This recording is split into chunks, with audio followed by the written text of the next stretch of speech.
Hey, what's up, guys? Welcome to another 1943 commentary. In this one, we're going to be talking about the possibility of a follow-up to Battlefield 1943. Battlefield 1944 is what the ideal name of it would be called.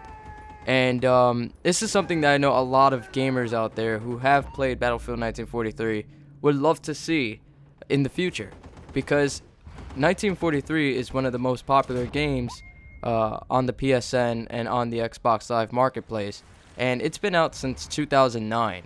And the player base is very much still there. I could go on 1943 right now, when I'm recording this commentary right now, it's 1 o'clock in the morning, and I guarantee you I will find a full game. If not, then I will find a game with a 10v10 or a 9v9. 1943 is not a dead game at all. And that's one of the questions that I get a lot about 1943. People ask me, is it still worth buying the game because of the fact that it's so old? Shouldn't it be dead by now? The thing is, 1943 isn't dead. And that's one of the things that EA is probably very proud of, is the fact that 1943, which is a download-only game, it has only 3 maps, 4 if you want to include Coral Sea, which is the air superiority map, so there's really no ground combat in that one, except, if you're on your ship and the enemy airplane comes to your ship, then technically you can engage in ground combat if the guy jumps out of his plane. But with 3 maps, only 3 classes to choose from, you can't mix and match your weapons with whatever. You can't do that. You can't select your own classes. There's only 3 classes: infantry, rifleman, scout. That's the only 3 options with 3 maps. Limited vehicles, only 2 jeeps, 2 different types of jeeps, 2 different types of tanks, 2 different types of airplanes. With all that, a lot of people wonder 1943 should be dead, but it's not. And that's why I think a lot of gamers will look forward to a 1944, a follow-up to 1943. But there has to be some guidelines for this possible future game. And one of the guidelines has to be that the destruction must be present. If I'm gonna shoot a rifle grenade at a wall, that wall has to blow up the same way it did in 1943. Because of the destruction that was present in 1943, the ability to knock down trees, create craters in the ground, destroy buildings and stuff. 1943 wasn't completely destructible, of course. You had the bunkers, which couldn't be destroyed at all. You had the watchtowers, which couldn't be knocked down. You had these factors there that weren't destructible, but the majority of the map was destructible. And because of that, it really did change the way the game was played. And it feels like every time you go on 1943 and play one of the games, it's not the same as the one that you played last time. And what I mean by that is the gameplay. It's not like just you're playing the same thing over and over again. It's a different experience, and that's what makes it a great game. So the destruction in 1944 has to be there. And for this one, they could follow both the Pacific and the European theaters of war, both West and East if they want to go that route. There's a lot of things that 1943 didn't touch upon, saying as though it only had 4 maps, which pretty much was with 4 themes. You had, in 1943, you had Guadalcanal, you had Wake Island, you had Iwo Jima, and you had Coral Sea being the air superiority map. With 1944, if they're going to be opening up to multiple theaters of war, you have a lot of options. You have Normandy, you have the Ardennes, you have Berlin, Saipan, Okinawa, Guam, Peleliu. You have a lot of options that haven't been touched, which is potential for a lot of maps. And seeing as though 1944 being a follow-up to 1943 is not going to have a single player, because it's going to be pretty much the same format as 1943 if they do make this game. And by the way, I'm not saying that this game is being made. I'm saying I'm giving ideas. I'm just giving discussion for a possible 1944 in the future. But seeing as though it should be following the same format as 1943, there's not going to be 10 maps or stuff like that. But maybe there might be more maps this time than 1943 had. If 1943 came out with a DLC today, I'll buy that shit today.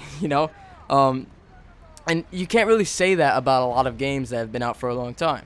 If Call of Duty 4, which has been out since 2007, came out with a map pack today, I'm not sure if I'll buy that today. I love Call of Duty 4 and all, but the game got old to me. With 1943, It hasn't gotten old to me yet, and it's still a game that I love to play. And every time I go on it, I'm glad that I'm playing it. You know, it's not something that I regret. So maybe more than having 3 maps and 1 map for air superiority would be great. As for the weapons format, could be the same as 1943, or they could add the selection of choosing your own weapon with your own format and style, but that could bring some balance issues into the game that the weapons format of 1943 pretty much settled. Like in 1943, you're not going to have an issue with balance. You know, some people argue the SMGs in 1943 are useless. You know, everybody uses the rifle grenades and the rifles. The scout class is useless, stuff like that. But it's balanced. If somebody's coming at you with the rifleman class, you have the rifleman class. You know, if somebody's coming at you with the infantry class, you have the infantry class. If somebody's shooting you with the scout class, you have the scout class and all that. It just created this feeling of balance, which made the game a lot more fun. And one thing that they have to do in 1944 would be to balance the airplanes. That was 1943's only issue, as I like to call it, the unbalanced airplanes. You guys have heard me talk about this before, which the Japanese Zero is far superior to the American Corsair in 1943. When flying the Japanese Zero, you have the speed, you have the maneuverability, all with the same damage as the Corsair. But with the Corsair, it feels like you're trying to fly an airplane with a fat chick in the back. You know, when you try to make that tight turn, it's not as tight of a turn that the Japanese Zero was able to make. And people would always argue with me, oh, realism, you know, in real life, this is the way it happens. It's a video game, all right? It's supposed to be balanced. In real life, it's not going to only be an M1 Garand, a Thompson, and a freaking Springfield on the battlefield. You know, in real life, they're going to have more than whatever. You know, arguing real life into video games is completely pointless and honestly kind of pathetic. So if people want to argue real life with balance, you know, if they made a video game completely realistic, on the scale where it's completely realistic, you'll only play that game once in your life, because it'll be that when you die in the multiplayer, you can never play the game again. That's the way the game would be if it was completely realistic. So the airplanes have to be balanced in 1944. And since this game would be on the next gen of consoles, it can have more than 24 players. I mean, the 1943 is not something that's going to not a game that's really challenging on the consoles, right? It's not really pushing the hardware at all. As a matter of fact, it's probably taking up very little of the hardware's power. So 1944, following the same type of format, being a download-only game, it's not really going to push the hardware of the next-gen console. So we could access more than 24 players. You could have anywhere between 30 to 50 or even more than 50 players. And for some people, like they always bring up the argument of MAG whenever you talk about more than X amount of players on console, because they say that MAG, which was a video game that came out, I forgot what year, but it came out, I think, in 2010, and this game had a max of 256 players. However, MAG wasn't pushing the hardware as well. You know, the fact that it had a lot of players was pushing the hardware, but the game core, the core of the game itself, the engine wasn't pushing the hardware at all. So whenever you hear those arguments with like people wondering why Battlefield 3 on the consoles doesn't have more than 24 players, MAG isn't a valid argument for that topic. But with Battlefield 1944 being on the next-gen consoles, if it does come out, the ability of having more than 24 players should be there. I think that would make the game something that would be quite awesome. So that's my thoughts on this whole possibility of Battlefield 1944 being developed for the next-gen consoles. Never know. Maybe they are planning this right now, and if they are, I hope they listen to this video, got a little bit of ideas. You know, I know whatever I say is not like completely right and perfect and all that, because I'm a human being, I make mistakes.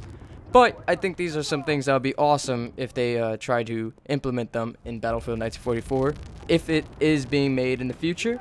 And my question to you guys is, would you like to see a follow-up to 1943? Would you like to see a Battlefield 1944? I'm pretty sure the majority of you guys are going to say yes. For those of you guys who are going to say no, be prepared, because in the comment section, you're probably going to get your ass chewed out by some other guys. Me personally, you know, if it's your opinion that you don't want to see a 1944, that's your opinion. But that's all I got for you guys today. If you guys enjoyed this video, found it informative, or, well, not informative, but found it enjoyable and whatever, just click that like button, favorite this video, share it. Maybe a DICE developer or an EA member out there or EA employee would see that and bring up the possibility of a 1944 in a meeting or something. But hopefully they are going to make this game, and hopefully it'll be awesome if they do make it. So I hope you guys enjoyed, and until next time, peace.